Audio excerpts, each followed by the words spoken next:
Chapter 1, The Start of the Mayhem. The rage in Ranga's snarl was palpable.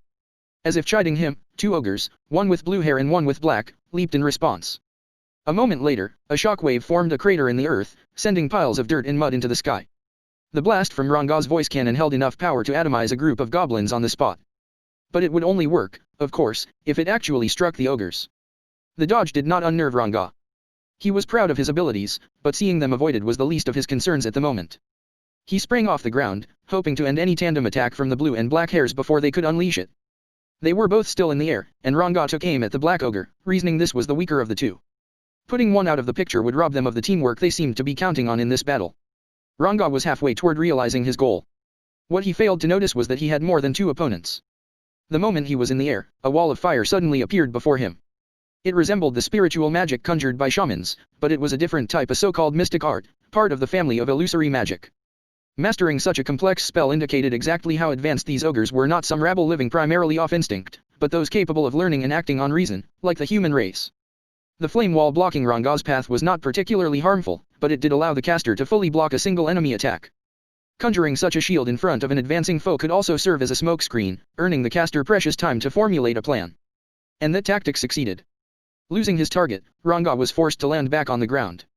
He didn't enjoy engaging with such foes, who used tricks and feints to avoid a frontal assault at all costs. The illusory spell Confusion, cast at the start of battle, had also knocked his keen sense of smell offline. At least the effects had not fully incapacitated him yet, though it had taken out most of his companions in battle, unable to resist the magic strike. The only ones who managed to fend it off were Rigur, head of the security team, and Gobda, Rigur's right-hand man. The rest of the dozen or so hobgoblins that had been summoned here by an emergency call during a hunting run along with their Tempest wolf companions were now de facto out of the battle. Ranga resentfully stared down the wall of flame and the pink-haired ogre caster who had taken out his friends. There were 6 foes in all, 6 ogres, higher caste among the residents of the forest of Jura. They were nothing to sniff at in battle, not the black and blue-haired ogres Ranga attempted to engage, nor the purple-haired ogress Rigur was tangling with, nor the grey-haired ogre Elder Gobda was fending off. Certainly not the magic-wielding pink-haired one, so effortlessly giving her companions a magical advantage, nor the red-haired ogre standing next to her, surveying the scene. Not a one could be left to their own devices for a single moment. They were working as a team to fight Ranga and his friends, a strategy no unintelligent race would employ. Easily B rank or higher, by the looks of things. Rigur and Gobda, as stout as they were, couldn't hold out for long. If only my master, Rimuru, were here. Ranga snickered at himself over the thought. Relying on his master like that would be unthinkable. Then, as if wiping away any weakness in his body, he howled with the full conviction needed for the decision he had to make. Peace had returned to the village, and the hobgoblins had been acting remarkably calm and composed despite the Ifrit attack that leveled the place. The biggest surprise, I suppose, was how much of a born leader Rigurd, my newly appointed Goblin King, turned out to be. Much more than I would have guessed. He had done a splendid job leading the work teams as they rebuilt the village while I watched after Shizu. Among Kaijin, the 3 dwarf brothers, and the 4 goblin lords, everyone seemed to be sticking to their duties, working efficiently for the other villagers. Really, I didn't need to do much besides offer a couple words of advice. Overseeing our food supply was Rigur, whenever he wasn't busy handling security. Garm, oldest of the dwarves, was responsible for clothing, Dold, the next oldest, for making tools, and Mildo, the youngest, for home construction. All production was overseen by Kaijin, while Lilina, one of the goblin lords, managed our inventory of completed goods. That's how I figured we'd split the responsibility. The remaining goblin lords Rigurd, and Rogurd became my ministers of justice, legislation, and administration respectively, all aiding Rigurd with keeping the local government together. Minister of legislation sounds like a highfalutin job, but all it really involved was taking whatever I blurted out and trying to turn it into coherent law. Simple, really. These were more intelligent monsters than before, but they were still monsters. When someone stronger than them was around, they listened, mostly. So for the time being, everything was going pretty smoothly. No big problems on the road to building a new country. But I had other things on my mind anyway. I had this human body now, and I wasn't too hot on draping rough animal pelts over it. So I decided to have someone make me some proper clothes. Being a slime had proven to be quite useful, here and there, but it had its disadvantages. Apart from certain magical items, I was unable to wear any armor or, grip a weapon. And Slimehood itself didn't suck, but being naked, so to speak, could potentially lead to problems. What if I got a paper cut on a leaf or twig or something as I was going through the forest, and then some kind of poison or virus infected me? It pays to be careful, and I figured some actual armor would assuage any anxiety I had about that. I had just about given up on it unless I was able to find just the right magic item, but now that I could turn into a human, the world was my oyster and the dwarves were making all kinds of stuff from the magical ingredients they seized from monsters after a hunt. So I paid a visit to Garm, hoping to at least acquire a child's-size outfit. He was stationed at our little clothing factory, a log cabin that had come into being when I wasn't paying attention, and he was overseeing a small team of goblinas as they sewed away. Yo, Garm. I could use some clothing for myself. You sure about that, boss? How are you planning to wear it? Hehehe, hehe. Ha ha ha ha. That's what you've got to say? If you think I was planning to be a slime forever, you've got another think coming, man. Ha. Whwa. You're growing? Well, not too much actually, huh? Were you a child all along, or? Eesh, I was hoping for a little more shock and awe. Ah well. I can be full size, too, but this is a lot easier. So could you make an outfit that'd fit? Oh, sure, sure. Mind if I take some measurements? Hey, Harena, let's get the boss all measured up. I was naked, of course, but I didn't let that bother me as Harena the Goblina came up with a measuring rope. I was just a child, after all, and my body was genderless. Oh my, she exclaimed, blushing a little. You've become so cute, my lord. Cute? I mean, I personally thought so, yes, but did that still apply when it was a goblin's worldview? And for that matter, did monsters have aesthetic standards like mine? If you went way down the food chain, they were related to fairies, so perhaps their tastes were closer to mine than I gave them credit for. So Harena measured me, Garm told me to come back in a few days, and that was it. Having nothing more pressing to do, I decided to test out the skills I had obtained a bit ago. If I wanted to play with my new toys in peace, I needed some place where people wouldn't show up and bother me. I could only experiment so much inside my own tent, which prevented me from unleashing too much power. So I told Rigurd I'd be out, ordered him to make sure nobody followed me, and moved off from the center of the village to the sealed cave. It was the place I first met Veldora, inside his vast underground space pretty sturdily built and completely devoid of other people. Even the cave's monsters didn't dare draw near, as they were still so afraid at even the thought of Veldora. Once I arrived, I got straight to business. Consuming Shizu had earned me the unique skill Deviant and the extra skill Control Flame, both attacks that were already heavily associated with her in my memories. Beyond that, I had Ifrit's trio of moves, Replication, Flame Transform, and Ranged Barrier. I had already used Replication to check out my human form, so that seemed to work well enough. So what to try first? Might as well start with Ifrit this time. First off, Flame Transform. Oops. Turns out that doesn't work in slime form. That wasn't the first time a skill was shut away from me due to some sort of incompatibility. I was starting to wonder what the reasoning for that was. Understood. Ifrit is a spirit, a being who lives off spiritual energy. Its flame transform uses its own body as a source of magical energy to unleash its full force. It thus cannot be used while in physical form. So I can't cast it if I'm still made of flesh or whatever. Would it work if I went into Black Mist mode and gave myself a magical body, then? Let's try it out. I turned myself into Ifrit and attempted to use it. This time, it worked without problem, although my core, the thing that houses me, didn't seem to transform at all. So I needed to be magical, then, to make it work. But that didn't mean I had to turn into Ifrit himself, necessarily, right? I turned myself into a grown figure and tried Flame Transform once more. This time, flame extended out from the tips of my fingers and toes. That seemed to prove it. I couldn't work it very much in regular form, but if I temporarily made myself magical in style, at least, I could manage the Flame Transform well enough. And at temperatures upward of 1200 degrees Celsius, too, just like Ifrit. What's more, I could focus the magic on particular areas for extra heat. As an attack, it seemed pretty powerful. The only issue was that I'd have to use it inside a barrier, otherwise the energy outflow would be so huge I'd immediately drain myself of magic. It was hard to regulate. I'd need some more practice. Good thing I had Control Flame, too, that ought to help keep me out of trouble. Spiritual creatures like Ifrit couldn't last long in the physical world thanks to all the magic they ate up, but with my physical form and Control Flame, a little practice should allow me to cap and unleash the flames as needed. That brought me to Ranged Barrier. This skill locked the heat of flames within a barrier, which I presumed prevented heat energy from leaking out and, as my theory went, allowed spirits to manifest themselves for longer without wasting magic.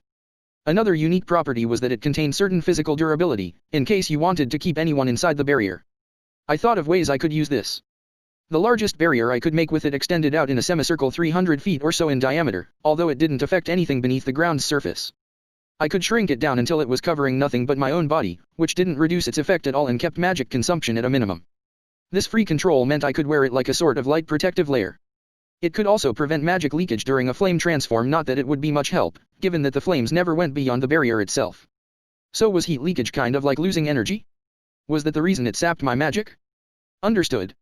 Flame transform consumes magi coals and generates warmth in order to preserve a certain level of heat. The conversion of magic to heat means that leakage of either one essentially causes the same result. Alright. I think I understand, a little.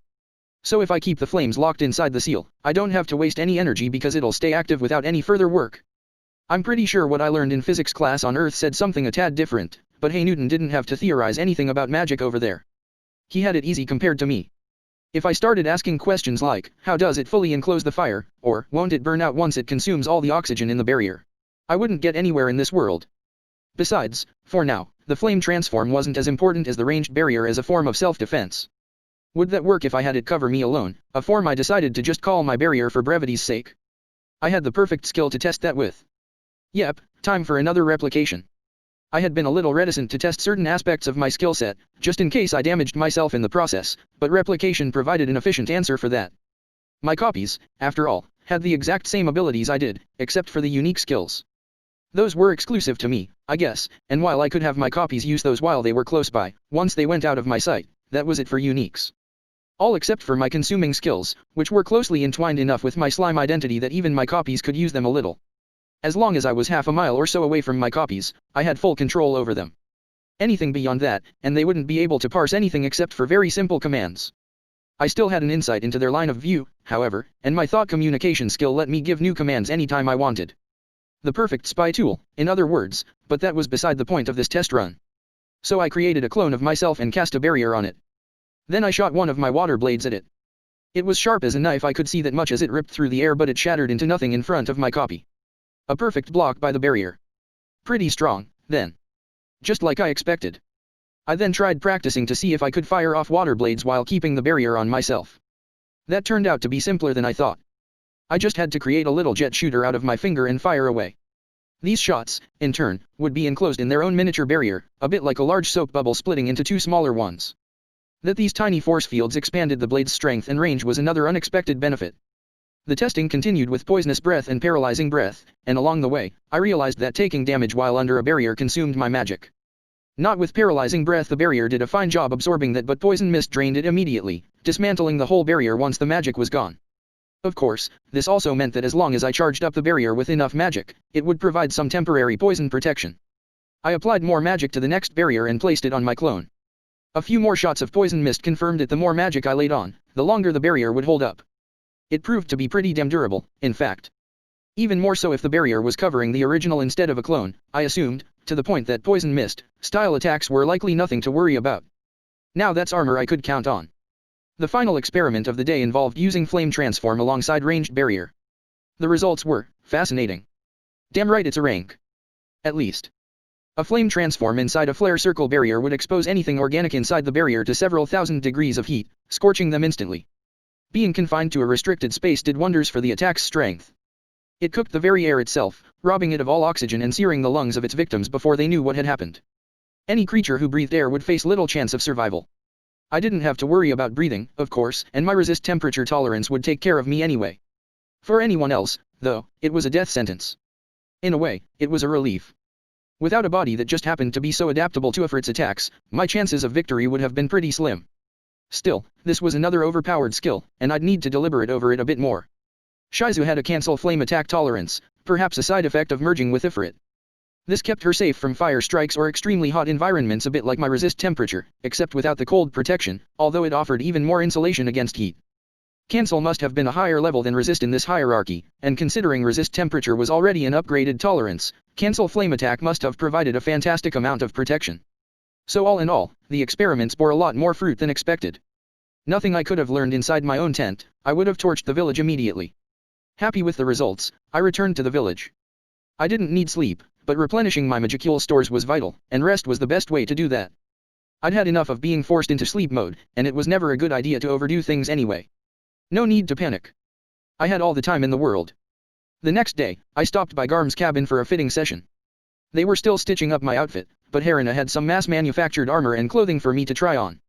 Oh my. It looks quite good indeed, my lord. It felt like she was playing dress-up with me somewhat, like a child and her doll, but Harena and her co-workers seemed to love it, so I let it slide. We found an outfit in their equipment that fit perfectly, so I went with that for the time being. It was basically the same as the rest of the hobgoblins wear, but it felt surprisingly comfy. Garm must have been pretty good with his hands, after all. I said, not bad. Easy to move in, and it looks sturdy enough. Ha ha ha. Glad to hear it, boss. Just you wait until your own custom outfit's all wrapped up. I was starting to look forward to it. I had given him the skin from the boss dire wolf I dispatched a while ago, so in terms of fashion and function, it ought to be first-rate. I stepped out of Garm's workshop with great anticipation, still in child form since there was no reason to abandon my new outfit just yet. I was expecting a few arched eyebrows, but everyone passing by immediately smiled and opened the road to me. They must have recognized me all the same, which I was pondering when I ran into Rigurd out surveying the scene. Hey, Rigurd. Things going well? Ah, Sir Rimuru. He beamed back at me, instantly making out who I was. Things could hardly be going better, and we all have you to thank for it. So you can tell who I am? I'm not in slime form. Ha ha ha. Of course, my lord. The elegance you project from every pore of your body is unmistakable. So now I was just projecting how awesome I was, whether I intended to or not. Not an aura, but just sheer class? Perhaps my naming them all had something to do with it, but regardless of the reason, I didn't care as long as people knew who I was. With that concern out of the way, I decided to stage another experimental session down at the cave, telling Rigurd not to bother me unless it was an emergency. I was working with some rather potent offense again that day, and I didn't want to put anyone in danger. Yes, my lord. By the way, I imagine you have no need for food today. The question made me give Rigurd a thoughtful look. Oh. Of course. Why did I forget about that? I've got this lovely new human body, and I haven't even tried eating anything yet. Actually, hold on. I think I'm going to eat with you guys starting today. Why you will, my lord.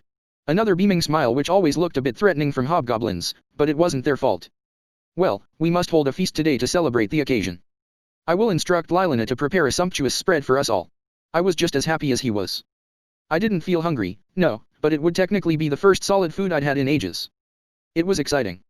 A distance away from the village, I stumbled upon Rigurd and Gobta. Hey, I said.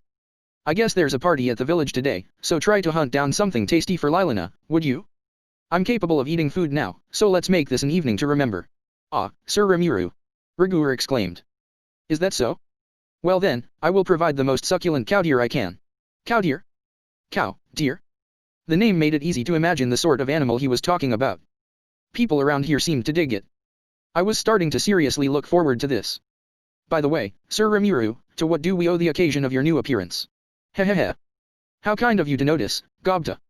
Life as a slime is pretty easy for me, but going around as a human ain't too shabby, either. It offers a lot more command over the five senses than I enjoyed as a slime, for one. Taste, in particular. That, and this form makes it easier for me to interact with you guys. I had already reproduced all my old senses pretty well except for taste in slime form, but being a human still felt more natural, somehow. Although being a slime was second nature at this point. Oh, I see. Gobta shouted. I would like to interact with you, too, Sir Rimuru, but I do prefer more curves, sir. That's not what I meant by interacting, you idiot. I rewarded his observation with a reverse roundhouse kick. My body moved exactly as I instructed it, which meant my right foot struck home in the pit of his stomach. The pain caused him to pass out, and really, I couldn't think of any better medicine for such a fool. My apologies, Sir Remuru. I assure you I will instill some discipline in Gobta later. Sure. I'm not that offended. But thanks in advance for the meat. But of course. We've had a number of herds migrating from deeper within the forest, so the pickings are quite good. We won't let you down. Oh? Something up in the forest.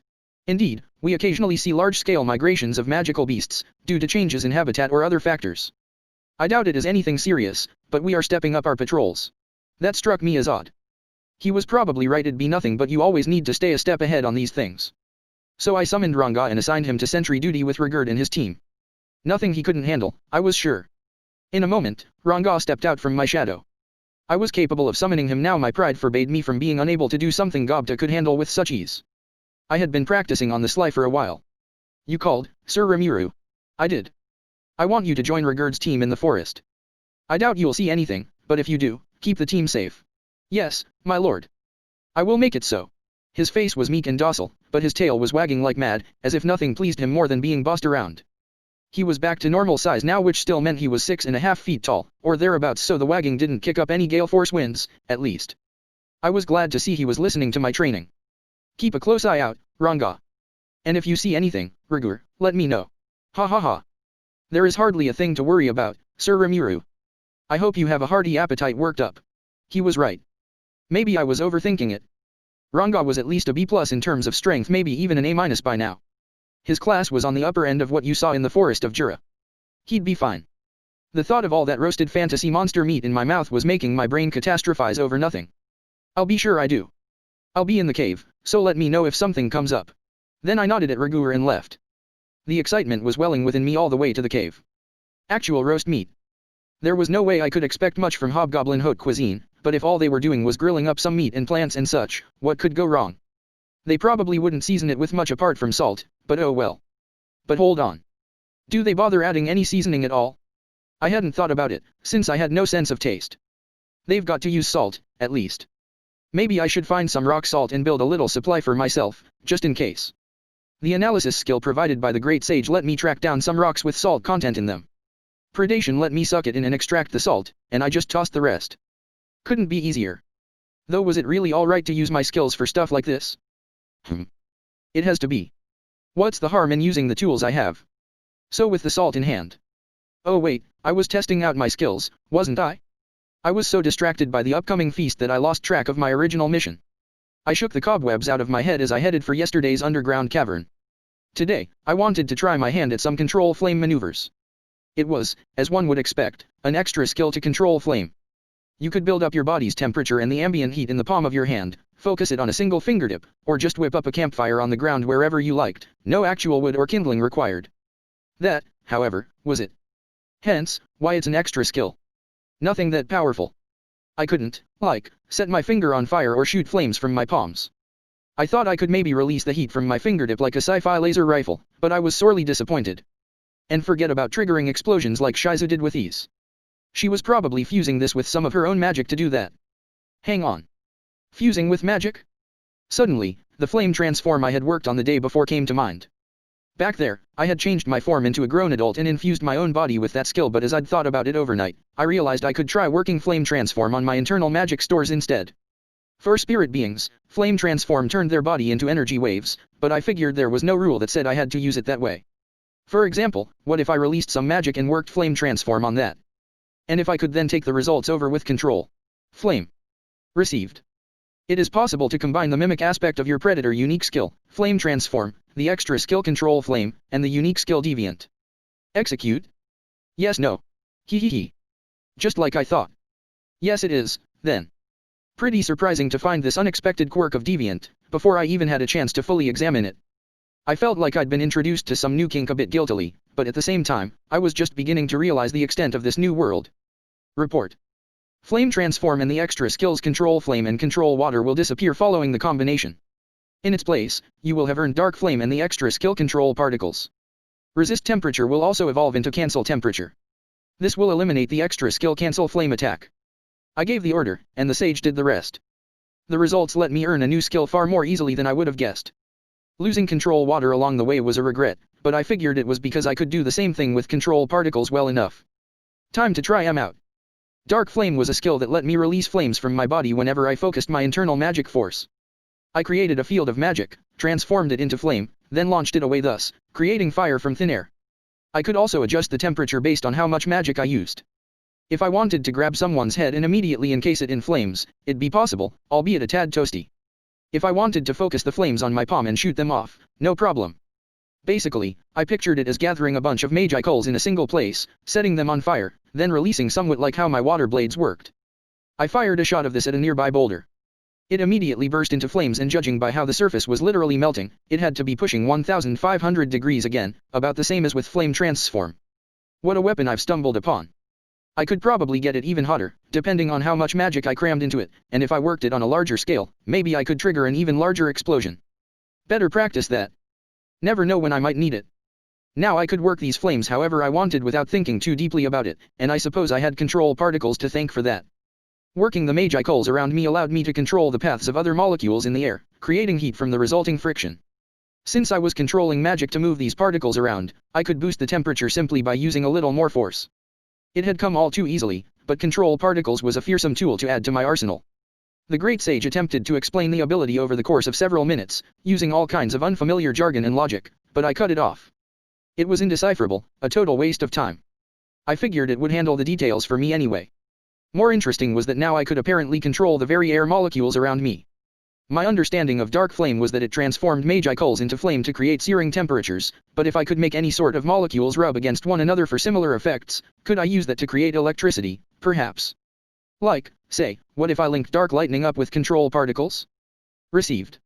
It is possible to link dark lightning with the extra skill control particles. Execute? Yes. No. Looks like I was right. Yes, I thought to myself, and with that, the skill Dark Thunder was mine. This, by and large, gave me access to dark lightning type skills without the need to transform my body into a Twilight Star wolf, as well as adjust its strength to some extent.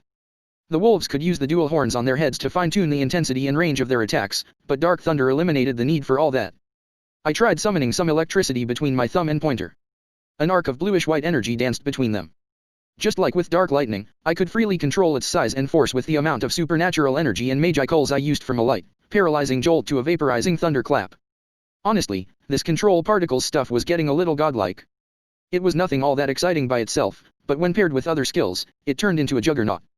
Although, really, it was my sage unique skill that was creating all this, alongside the deviant skill that Shizu left for me. If it weren't for that, then... Hey, what kind of skill is deviant anyway? Received. The unique skill deviant is capable of the following. To sum up what the sage told me, deviant's effects could be broadly divided into two categories.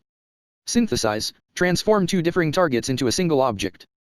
Separate, release the properties inherent to the target and make it into a separate object. The original object may disappear if it has no physic form. This appeared to be the main engine behind Shizu's transformation. Human and spiritual forms, two very different things, synthesized into a single creature. It was hard to say whether Ifrit took Shizu over first, or if Shizu invented the deviant skill to keep Ifrit from staging a complete power grab.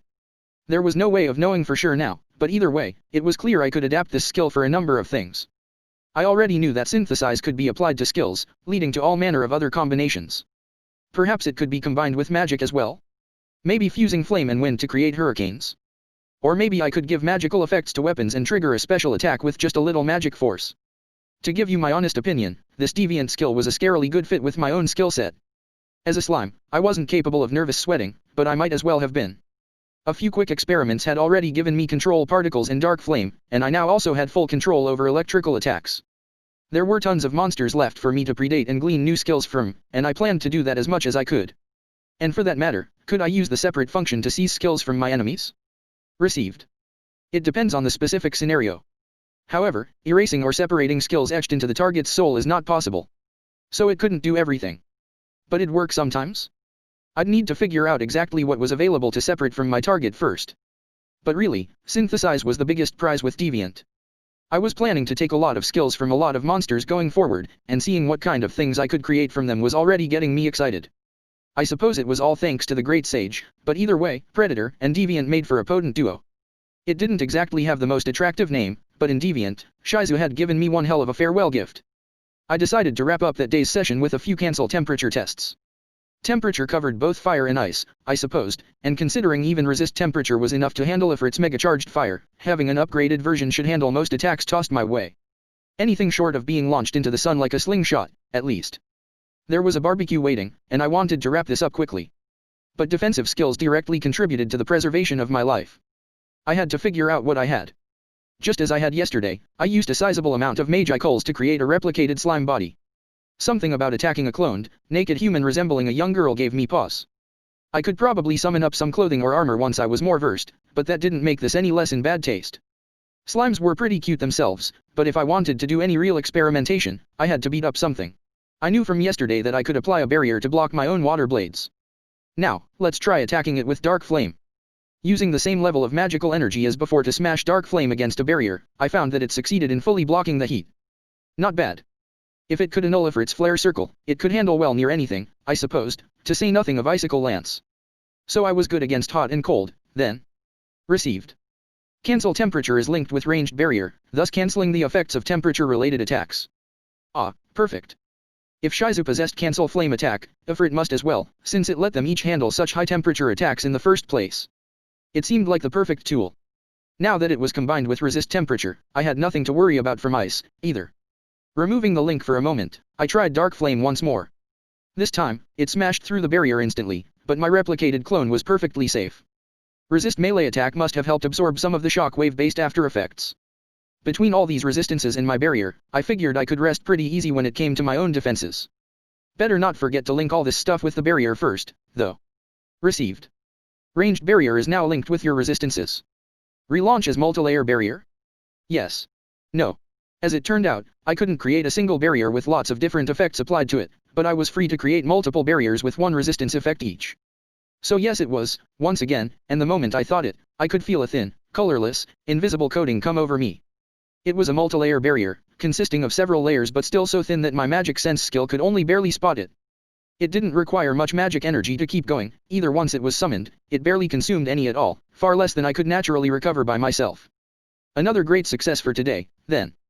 There were still some potential skill combinations I wanted to work my mind around, but for now, I had done more than enough. I had gained more offense and defense, and as I departed the cavern, I felt more than satisfied. Making my way down the path to the exit I had memorized, I thought about ways to suppress the mystical aura I had a tendency to exude. It was just the occasional light aura of magi culls, and while I could keep it down if I thought about it, for some reason, it just appeared while I wasn't paying attention. With all the energy I had absorbed after defeating and consuming Ifrit, it was getting difficult to hide. I ran into another giant centipede on the way up, but it simply gave me a quick glance before scurrying away. So now did all the other residents of this cave. Glad to see I was finally getting a rep around here, but really, it was probably that aura more than anything. The multilayer barrier did wonders to hide it, but my presence still leaked out a tiny bit, or, to be more exact, the multilayer barrier itself was exuding a bit of force. It beat letting my power roll off me without any cover, but it didn't really help much. If I could do something permanent about this aura, I could probably pass for a human pretty much anywhere, but... Suddenly, an idea came to mind. I reached into one pocket and took something out, a beautiful, fetching mask. The mask of magic resistance, the lone physical memento I had to remember Shizu by. I had absorbed the broken pieces with Predator and reassembled them with my body. Maybe this mask could block it? It was a magic item, one infused with 4 effects: magic resist, antidote, breathing support, and amplify senses. Pretty valuable, I imagined. Also, the likely reason why Shizu could breathe normally when summoning fiery explosions within point-blank range of herself. Breathing support probably kept her lungs full even as the flames consumed the oxygen around her, not that I needed that with my body. I could synthesize up a respiratory system if I really wanted to, but I didn't. Maybe this mask could convince people that I was breathing, though. It wasn't useful now, but it could be depending on the kind of people I ran into. The other effects, antidote and amplify senses, seemed a lot more useful to your average adventurer, if not to me. The one effect I needed the most was magic resist, which could both dull any magic attacks enemies cast and, hopefully, hide my internal magical force. I put it on. It had an oddly calming effect, and it seemed to fit pretty well. The moment I applied it, the aura pouring out of me immediately dispelled. Nice. Let's go with this whenever I'm bumping around the outside world. So that wrapped up another nagging issue. Good. And I had some nice, juicy grilled meat waiting. As I made my way back above ground, I was filled with glee. My first decent meal in ages turned out to be wishful thinking. The moment I stepped out of the cave, I could instantly feel that someone was fighting. The magi culls in the air were stirring, disturbing the surrounding atmosphere. The meat would have to wait. I gave up on it and made my way in the direction of the particle surge. On the other end, I found nothing short of a battle to the death. I could hear screaming as I approached the scene of the battle. It was Datta. He was crossing swords with an elderly white-haired ogre, but he was far out of his league. Whatever physical strength and agility this adversary had lost over the years, his swordsmanship and footwork made it clear he was no amateur. Datta, meanwhile, was totally an amateur. I had to hand it to him for managing to stay alive up to this point. He seemed to be holding his own for now, wildly flinging his body around to dodge the ogre's strikes, but his astounding luck could only save him for so long. A moment later, the elderly ogre closed the distance between them and landed a single slash across Datta's whole chest, right before my eyes. "Gah!" he shouted as he rolled on the ground. "Oh, that hurts. I may die. I may very well die here." I figured he was fine if he had the energy to plead his case with that much gusto. Besides, to my eye, his opponent didn't seem very intent on killing him. Noticing my presence, the wizened ogre abandoned the fight, confident enough that Datta was no longer a threat. "Calm down, you. The wound is a shallow one. Gah, Sir Rimuru. Are you here because you were concerned about me, my lord?" "Yes," I said, "and I'm glad you're in good shape. Don't need a recovery potion or anything, I see." "Whoa, please? I apologize if I didn't make that clear enough." Yeah, he was fine. His wild instincts must have propelled him to the ground, preventing him from being any more seriously injured. So I tossed him a bit of potion, more to shut him up than anything. 1 flask was plenty. The old ogre didn't move while I administered treatment, it seemed like he was observing me instead. It was a little unnerving. The area around us was littered with fallen hobgoblin warriors and Tempest wolves. None appeared to be dead, but knocking them all out without dealing any grievous wounds would have taken some serious talent. A magical strike, perhaps. Farther off, I spotted a purple-haired ogress fighting with Rimuru. This, too, was sadly one-sided. The ogress, wielding an iron mace that was little more than an enormous hunk of metal, was apparently blessed with superhuman strength. Rimuru's sword was starting to bend against it, and his wooden shield was long since battered to splinters. It wouldn't be long before he was out of the picture, too. Ranga, noticing me, sprang to my side. "Sir Rimuru," he said, "my deepest apologies. I was here, and yet, look at this disaster." I stopped him mid-sentence. This wasn't Ranga's fault, they just had the misfortune of running into the wrong adversary. These were ogres, one of the highest-level races in the forest of Jura, and no hobgoblin could hope to last too long against them. "Hold your weapons," I softly ordered Rimuru and the other stragglers. He instantly did so upon hearing my command. The ogress, instead of striking any further blows, gave me a thoughtful look. She was large-framed, muscular, but still in proportion. Her chest was formed enough to make her identifiable as female, and to my surprise, she looked quite a bit more noble than I expected. I ordered Ranga to take the exhausted Rimuru away. The ogres, while still wary of me, made no move to stop him. "Sir Rimuru. I cannot express my sorrow." Rimuru, covered in scratches from head to toe, could barely form a single word or two between breaths. Against the purple-haired ogre, he had little chance of victory. His skills maybe hovered around B rank on a good day. "Don't worry," I said as I gave him a potion. None of his injuries were serious, so his recovery wouldn't take long. "Just get rested and leave this to me." "Ranga, what happened to all these fallen fighters?" That. According to him, magic had felled them all. It was some sort of sleeping spell, and none had managed to resist it in time. Good thing it wasn't a confusion type, at least. That could have been murder. Magic, though. Talk about drawing the short straw. I took a moment to calmly assess the situation. There were 6 of them, and they were a rather odd group, one that totally contradicted my conventional wisdom of the ogre race. They were fully clothed, and dressed well, if simply. I was expecting tiger skin loincloths and little else, but I was wrong. They were big, as I'd pictured, and each one was well built, but their full wardrobe was a surprise. If they were this well dressed, and wielded magic to boot, they had to be highly intelligent. Perhaps more dangerous than an equivalent party of human adventurers, even. If you took 2 races of equal physical strength, the presence or lack of intelligence could make a huge difference in danger level. That went double for such a high-level race. These monsters were B rank or higher as it was. If they were further armed and working together, they could have even hunted down Ranga. The ogre's weapons made me curious, too. That they had weapons wasn't unusual if even goblins could buy them from dwarves, pretty much anything with a pulse could. But there was a difference between simple clubs and full-on swords. Eastern-style ones, too, very different from the dwarven Western types that worked more like bludgeons. The elderly ogre who felled Gobta wielded a sword that could only be described as a Japanese-style katana. And judging by how he handled it, he was a seasoned swordsman. That, combined with his ogre strength and magic, made this group potentially lethal. That magic was apparently provided by the pink-haired ogress off to the side, dressed in a remarkably elaborate outfit. She had a sweet but extremely resolute face, and the way she carried herself suggested she was a noble among her race, perhaps some sort of demon princess. The most dangerous of all, though, was undoubtedly the red-haired ogre. "What sort of evil monster is this?" the pink-haired one shouted as I gauged them all. "Stay on your guard, everyone." Her expression appeared to be honest fear now, and with her eyes fixed on mine, she must have been referring to me. "Whoa, wait a sec. You think I'm evil?" "Oh, attempting to play dumb, is it?" the pink-haired ogress countered. "No good-hearted human would ever have control over such a heinous horde of monsters. You appear to be hiding your magical aura from us, but you are fooling no one. Did you think you could deceive us? You cannot pull the wool over our princess's eyes. Reveal your true self, now," the black-haired ogre bellowed. "How nice for the mastermind to appear before us at such an early stage," continued the elderly one. "With their sparse numbers, we have every hope of victory." They didn't sound too interested in listening to me, then. I did my best to plead my case, claiming this was all a misunderstanding, but to no avail. They insisted I was a sinister presence, and that was that. And so.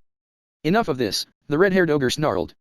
"If you insist on making such flimsy excuses, we have ways of making you reveal the truth. We know you are with the evil pigs who dared attack our allies."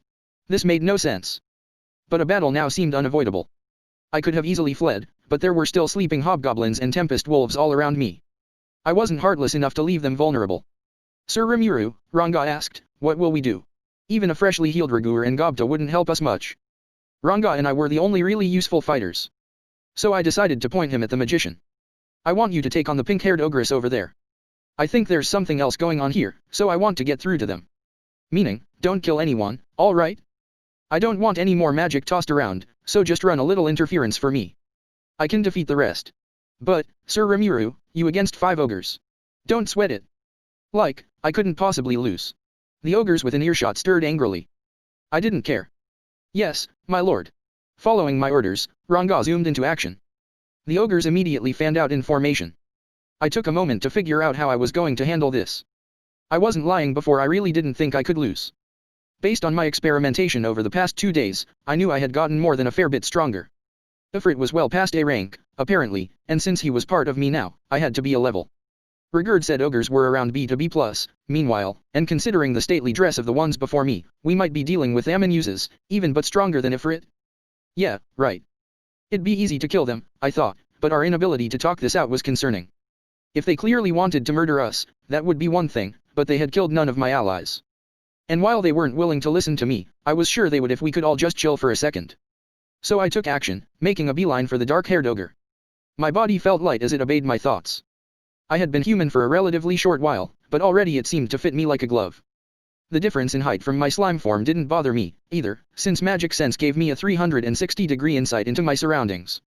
Rearing back in surprise at my sudden advance, the dark hair steadied himself, eyes wide open. He was still too late. Take a rest. I shouted, bringing my left palm toward him. A small vent opened up, and within a moment, it was spitting out a black mist toward the flabbergasted ogre, the paralyzing breath I'd taken from the cave centipedes. I'd figured I could belch it out now that I was in control of this body, and I was right. Mimicking only the monster skills I needed wasn't exactly a finesse move, but it worked. Report. Mimicry of the unique skill Predator, combined with the synthesis and separation skills of the unique skill Deviant, has earned you the extra skill Universal Shapeshift. Not only did it work, it bore unexpected fruit. I had wondered, with my Deviant skills synthesis and separation traits, could I just recreate whatever unique aspect of a monster's abilities I happened to need at the time and nothing else? Despite testing it out on the field for the first time, it went pretty darn well, I think. Now I could transform smoothly, without a lot of effort on my part, and I could even select the part of the monster I wanted for that matter, busting out traits from multiple monsters at once. Using a dire wolf or a black snake as a base would make me look like some weirdo chimera, but I was free to use my human form instead, apparently. The most notable trait of this skill, I could control all my abilities at once without much limit. In other words, I had even more freedom with my attacks than before. The black-haired ogre shuddered, mist covering his entire body. He fell to the ground, still bolt upright and unable to move. Facing the brunt of my B+ level black centipede transformation was enough to stop even him in his tracks. But the ogres weren't your run-of-the-mill foes. The moment I felled the black-haired one like a mighty tree, 2 others lunged at me. In a moment, the purple-haired ogress was upon me, cannonball-like mace swinging in the air. The blue-haired one was lurking behind her shadow, ready to land a surprise attack when I wasn't paying attention. It was a well-practiced example of teamwork, but with magic sense, I could see it coming a mile away. Veldora had told me no one would ever sneak up on me again, and he was right. The noble-faced ogress sneered, eyes like 2 long slits. I waited for the moment she raised her mace high, then pointed my left hand at her and unleashed a spinning flurry of sticky steel thread. The flexible strands, strong enough to even keep Ifrit restrained, had been synthesized with Deviant to grow even more durable. They now cocooned the ogress, and she couldn't escape, no matter how she struggled. All that training really did pay off. As I sung my own praises in my mind, a sword shot at me from a blind spot below. The blue-haired swordsman had aimed straight for my heart. But I didn't panic. Magic sense had told me he was there, so I was just thinking about how I'd handle him. I decided to use my right arm as a shield to deflect the straight sword. After the dull thunk of steel striking against something solid, the sword broke neatly in 2. The ogre's eyes widened in surprise as I landed my follow-up, a straight jab from a scaly right arm. I had deployed body armor, the scale defense from the lizards in the cave, up and down my hand and forearm, and it made short work of the blue hair's chest plate. It shattered, ensuring I had defanged him without hurting myself a single bit along the way.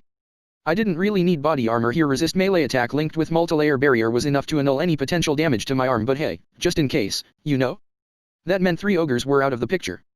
That left the pink-haired ogress Ranga was tangling with, the haughty-looking red-haired one, and the elder ogre, still standing there engaging my every move. Do you see how strong I am now? Are you willing to hear me out a little? Silence. Now I am more convinced than ever you lie at the very root of this calamity. It was your cohorts who led those fetid pigs to destroy our home, was it not? A simple horde of orcs would never be enough to defeat us normally. It was you. The magic-born who doomed us. The magic-born who what? This was getting to be one serious misunderstanding. And when that red-haired ogre said pigs, was he talking about orcs? Rimuru and his crew had suggested there was some kind of struggle going on over forest territory. Wait, you've got the wrong. I attempted to state my case, only to be stopped by a premonition behind me. I turned around, the elder wasn't there.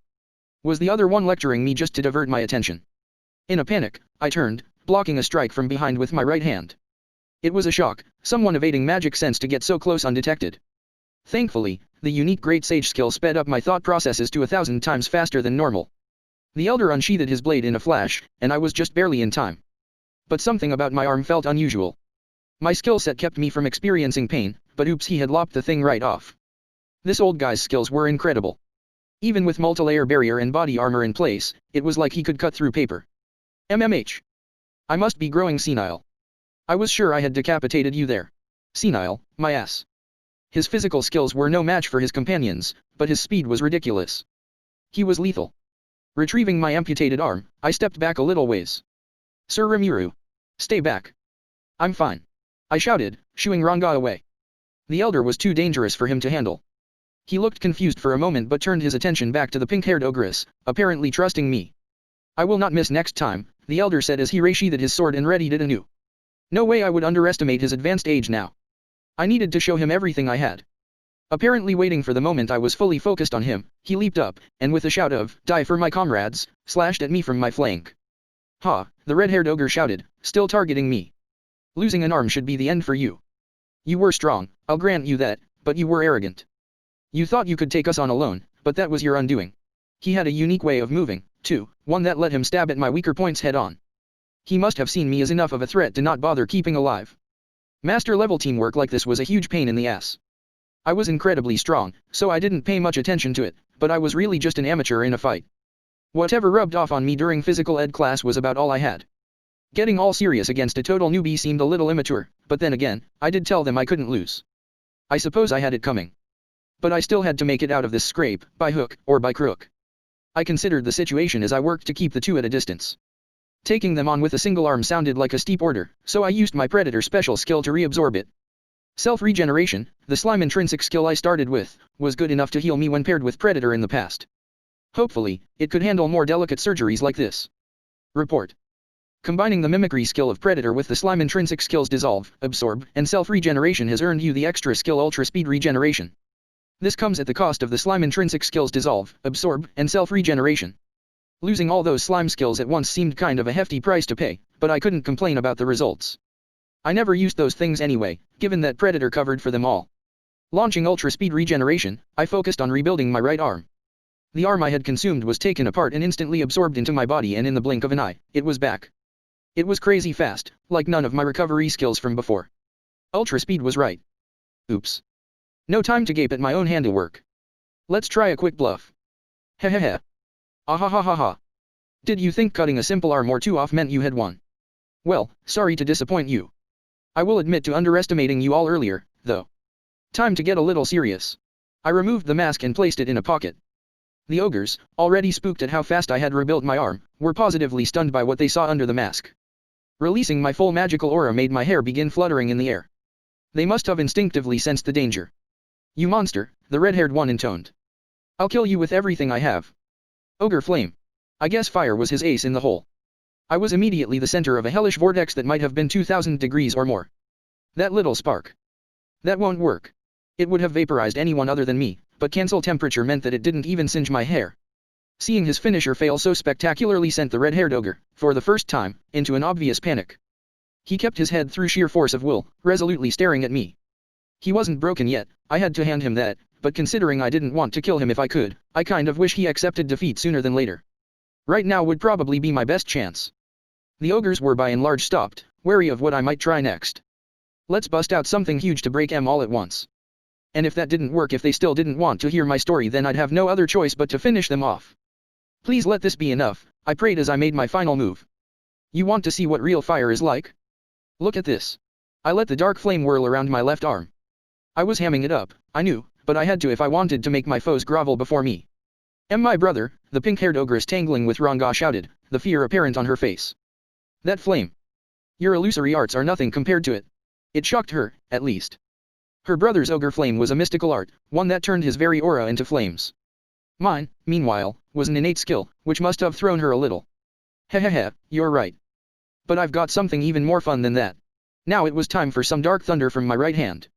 I needed this to be the clincher, the thing that finally scared them out of their wits. No need to hold back, although I couldn't waste all my magic on it, either. I adjusted the force to around a third of its usual level, then sent the particles flowing. Behold, my true power. I screamed as I loosed a bolt of dark thunder at a handy boulder nearby. It instantly evaporated, and a beat later, a blast echoed. There wasn't even any soot left behind. Just like when I tested it, maybe even a bit stronger. Damn, this thing's crazy. Maybe there was a need to hold back. I knew I had poured fewer magicals into it than last time. It didn't make sense. It should have been a third as strong, enough that I could fire several bolts if I wanted. Received. Compared to dark lightning, dark thunder consumes. I didn't ask for it, but the sage swooped in to explain. Basically, it was stronger since it was more focused on delivering a powerful strike on a limited range, which meant it used far less magic. That was why it did more damage with fewer particles. I was starting to think this dark thunder was a bit more unique than I suspected. Just like dark flame, it was hard to figure out when it was best to use. It made my heart race, and I was the one wielding it. Good thing I didn't try it on myself, I thought. It was nothing I could rely on multi-layer barrier to save me from. So how will the ogres respond? Tremendous. It pains me to say this, but your powers are in a class far above ours.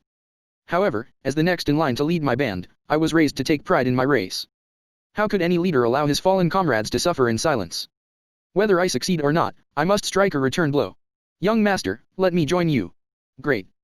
The exact opposite effect.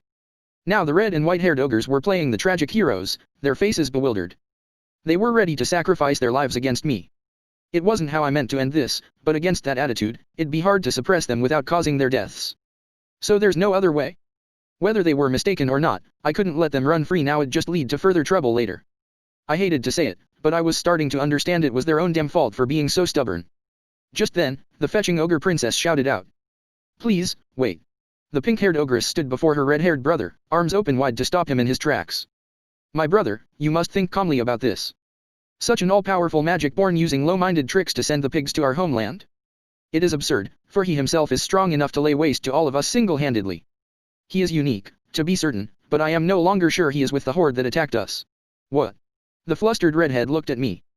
But, perhaps. Guys, I keep telling you, you've got me all wrong. Are you finally ready to listen? Steam was billowing from the spot where the vaporized boulder used to be. It was more than enough to back up the ogre princess's argument. The redhead glanced at her, then me again, finally falling to a knee. My apologies. Perhaps I was driven into having the wrong idea about you. I hope you will accept my deepest regrets. So he finally admitted he was maybe wrong about this. I appreciated the thought. It came as a relief. Well, no point talking here. How about we go back to the village? You guys come along. I'll be glad to feed you, at least. And so the conflict that started for reasons unbeknownst came to a peaceful conclusion. The hobgoblins began to awaken, perhaps because the princess released the spell on them. It must have been one heck of a charm, considering all the noise from my magic didn't bother them at all. For my part, I released the sticky steel thread covering the purple hair and sprinkled a bit of potion on the unconscious blue hair. I wasn't exactly sure what to do with the black hair, but it turned out Deviant was more than enough to separate the paralysis from his body. Normally, you'd need magic or medicine to handle that. I'd used paralyzing breath without thinking of the consequences very much. I'd have to make sure there was an easy way to undo it next time. That, I regretted a little.